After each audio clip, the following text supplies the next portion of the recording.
A production company that has bounced from film distributor to distributor and has carved out a place for itself with a wide variety of projects is Spyglass Media Group. Founded in 1998, Spyglass came from an idea by Joe Roth, the head of Walt Disney Studios at the time.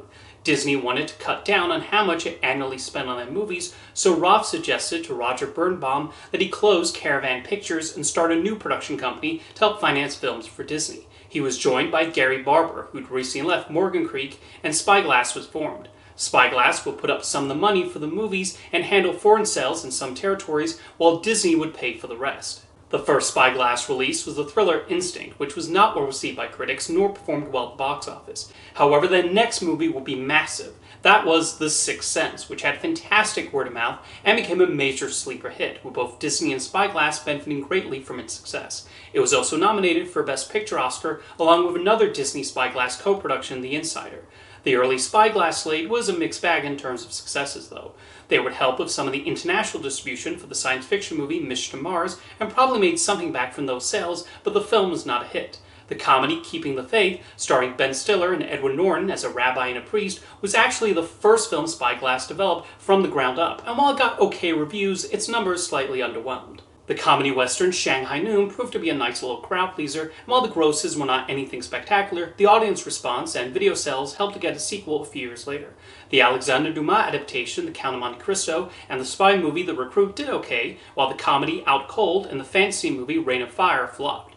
There was also the occasional Spyglass production where Universal handled the domestic release while Disney took most international territories. One of them, Tom Shadyak's Dragonfly, was widely disliked by critics and majorly underperformed.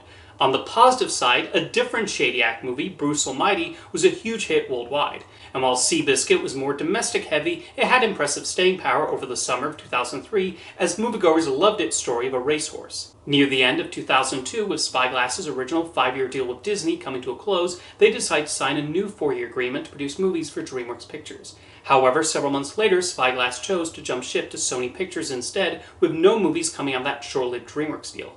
However, very few films came out of the Sony partnership either, with 2 of them, The Legend of Zorro and Memoirs of a Geisha, being Amblin co-productions. Spyglass spent most of the mid to late 2000s working with a variety of distributors, mostly Disney, Universal, and Paramount.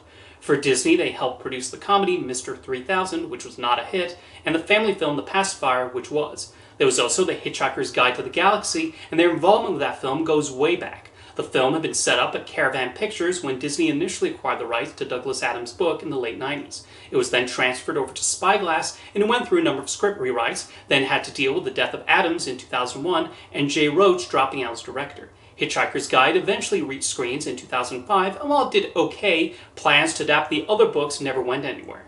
The snow survival movie 8 Below did decently, and Spyglass was also briefly involved in a short-lived attempt to revive Hollywood Pictures, which did not amount to much. A movie they had a lot of confidence could spawn a franchise for Disney was Underdog. They acquired the rights to make a live-action movie based on the 60s animated series and spent 5 years working on it. Reviews were largely negative, and while it did have a modest budget for this kind of movie, the box office was only so-so, and no sequels were made. Over at Universal, the comedy Carney and Carla flopped, and the Bruce Almighty spin-off movie Evan Almighty was notoriously expensive and did not come close to making its money back. Spyglass hoped Flash of Genius, a drama starring Greg Kinnear, could be a possible awards player for them, but that did not happen.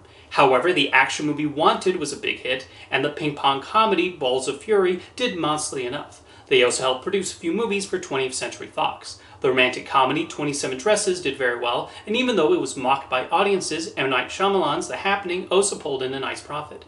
And then for Paramount, they produced the comedy The Love Guru, starring Mike Myers, which was critically derided and a box office flop. They also had a stake in Star Trek and G.I. Joe, The Rise of Cobra. In 2010, while MGM was dealing with getting out of bankruptcy, Roger Birnbaum and Gary Barber were appointed the new CEOs of the studio. Even though they originally wanted to bring Spyglass with them to MGM, that never happened, and with their new responsibilities, they put their own company on pause. The Spyglass films that had already begun production would still be released by other studios, and a few of them even did quite well, including the romantic movies The Tourist, No Strings Attached, and The Vow.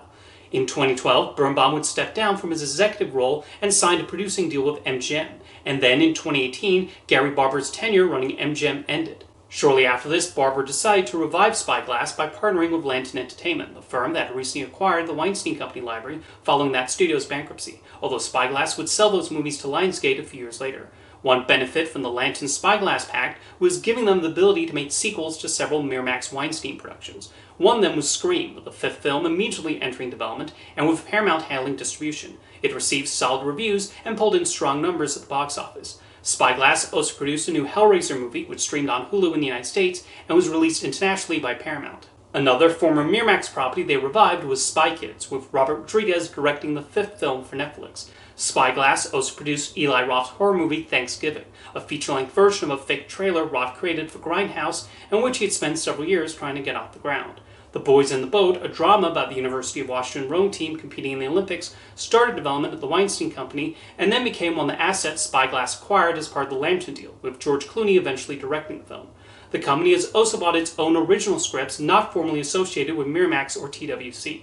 For instance, a few months ago, they released the Valentine's Day themed horror movie Hard Eyes. However, what Spyglass appears to focus the most attention on is the Scream franchise, although that has not gone without its occasional hiccups. Neve Campbell decided not to return for Scream 6 after not being offered the salary she felt she deserved, so the script was rewritten without her character.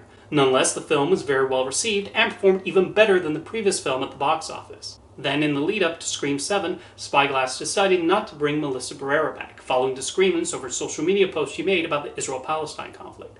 Director Christopher Landon left afterwards, which he later revealed was due to death threats he received over his continued involvement with Scream 7.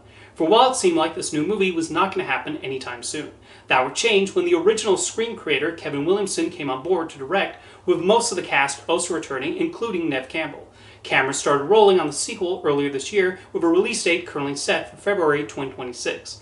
Thanksgiving 2 is also currently in the works. Even as it's jumped between distributors and even went through a lengthy hiatus, Spyglass Media Group has helped produce and finance a wide variety of movies, mostly aimed at entertaining audiences, and while not everything has hit, a decent amount has. See you next time.